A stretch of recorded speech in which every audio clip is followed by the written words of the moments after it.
El eje central de la siguiente infografía es la población infantil entre los 0 y 8 años que vive en los alrededores del río Atrato, analizando los factores que influyen en su vulnerabilidad y fortaleza desde la perspectiva de la ingeniería ambiental.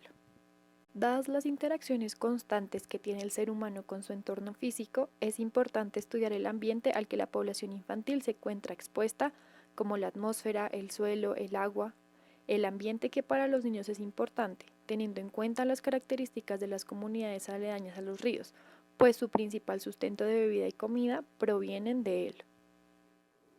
En términos del análisis de la susceptibilidad del sistema, la ingeniería ambiental tiene cuatro grandes herramientas para aportar. En primer lugar, muchos de los peligros naturales son potencializados por intervenciones humanas en los ecosistemas. En ese sentido, los estudios de impacto ambiental son uno de los requisitos para poder llevar a cabo un proyecto. En la metodología general para la elaboración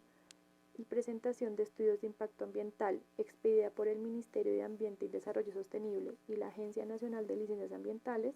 se exige elaborar estudios en zonas directas e indirectas que podrían verse afectadas. En otras palabras, primero debe hacerse una caracterización del área de estudio y su medio biótico, abiótico y socioeconómico como una línea base, para luego analizar los posibles impactos de la implementación del proyecto, así como sus programas de prevención, mitigación, corrección y compensación.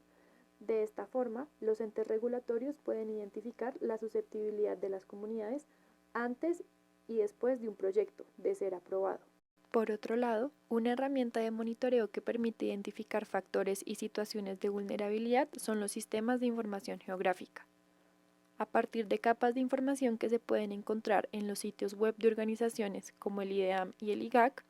o solicitar directamente a corporaciones autónomas regionales e incluso algunas alcaldías, es posible integrar aspectos como pendiente, calidad del agua, precipitación, cauces de los cuerpos de agua, asentamientos humanos, entre otros, para realizar mapeos de riesgo, en este caso alrededor de la cuenca del río Atrato. En la literatura se puede encontrar un ejemplo donde integrando estos sistemas de información con el conocimiento local, se involucró a la comunidad en actividades de gestión de riesgo de desastres, específicamente con episodios de inundaciones en dos comunidades rurales del centro de Vietnam. Sin embargo, cabe resaltar que con información suficiente, este tipo de ejercicios se pueden hacer para otros peligros, como deslizamientos, sequías o cambios en la calidad del agua de los ríos. En tercer lugar, a partir de un estudio hidrometeorológico de las cuencas de los ríos, es posible identificar susceptibilidad ante diferentes eventos. A partir de series de datos históricos registrados por estaciones pluviométricas e hidrometeorológicas del IDEAM instaladas en todo el país, es posible aplicar modelos de análisis de frecuencia de eventos hidrológicos extremos, tránsito de crecientes, entre otros. En otras palabras, estas herramientas permiten analizar el comportamiento de un río según datos históricos, el impacto de la cuenca media y baja que tiene un evento de precipitación situado en la cuenca alta, análisis de tiempo en años que pasan entre ocurrencias decrecientes que exceden un valor crítico predeterminado, variación de la precipitación entre condiciones normales y fenómenos como el niño y la niña, a partir de índices suministrados por la Administración Nacional Oceánica y Atmosférica. Asimismo, es posible analizar cómo se comportan las concentraciones de diferentes sustancias, como los metales pesados que se vierten al río por actividades mineras cercanas. Particularmente, la elección del sistema giró en torno a un peligro específico, y es la concentración de diferentes sustancias en el río Atrato debido a actividades mineras aguas arriba. Una sustancia no se considera contaminante a menos que supere cierto umbral de concentración en el agua. Las entidades ambientales deben hacer un monitoreo y simular la calidad del agua del río teniendo en cuenta los parámetros del decreto 1076 de 2015, tal que cuando se superen los límites, por ejemplo de metales pesados, se identifique que las poblaciones aledañas son susceptibles de vivir un desastre. Dado que gran parte de la minería en esta zona es ilegal, es de entender que no se cumplan los valores máximos permitidos de vertimientos en aguas superficiales para actividades mineras, establecidos en el artículo 10 de la Resolución 631 de 2015. Una vez se han identificado las fuentes de vulnerabilidad con las herramientas mencionadas anteriormente, existen diferentes estrategias para fortalecer la resistencia y supervivencia de las poblaciones aledañas al río Atrato. Primero, en términos de seguridad alimentaria, es urgente encontrar alternativas de alimento, tal que puedan diversificar y no dependan únicamente de los peces que provee el río y que vienen en su mayoría contaminados. Por otro lado, grupos multidisciplinarios de ingenieros pueden diversificar sistemas que no irrumpan con el equilibrio de los ecosistemas y dejen vulnerables a las poblaciones, particularmente aquellos relacionados con saneamiento básico, como acceso a agua potable, alcantarillado y gestión de residuos, pueden hacer la diferencia en situaciones previas y durante un evento natural peligroso, pues aquellas poblaciones que lo posean serán más resistentes que las que no. Finalmente, tener un servicio de salud adecuado, preferiblemente gestionado por la misma comunidad, puede aportar significativamente a la resistencia del sistema.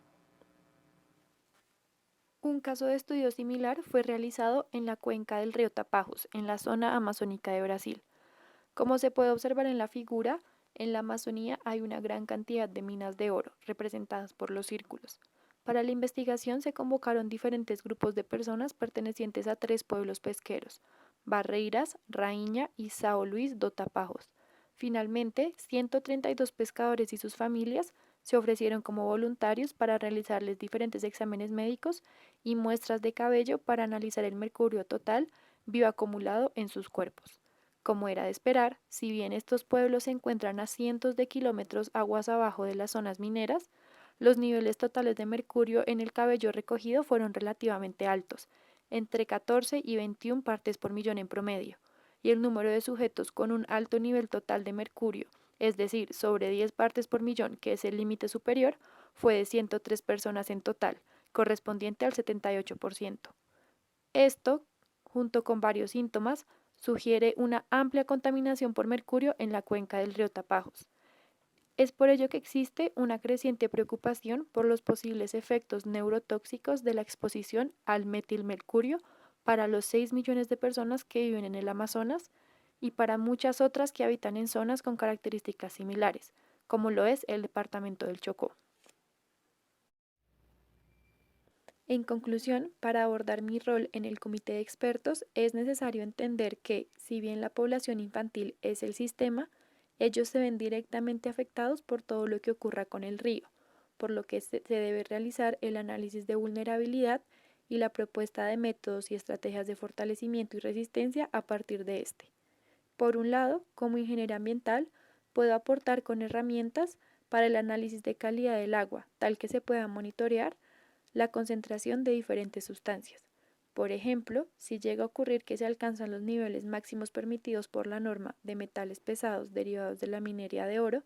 los peces acumularán esto en su sistema y cuando lo consuman poblaciones pesqueras, éstas se pueden enfermar. Por otro lado, la metodología para la elaboración y presentación de estudios de impacto ambiental es una herramienta fundamental, dado que en sus lineamientos para el diseño y futura aprobación de un proyecto se encuentra la elaboración de una línea base. Esta consiste en analizar todo lo que ocurre antes, durante y después de la implementación de un proyecto, en términos del medio biótico, abiótico y socioeconómico. En ese orden de ideas, es útil para identificar las condiciones actuales de la población y las posibles fuentes de vulnerabilidad, así como estimar un futuro impacto y a partir de este elaborar planes de prevención, mitigación, corrección y compensación.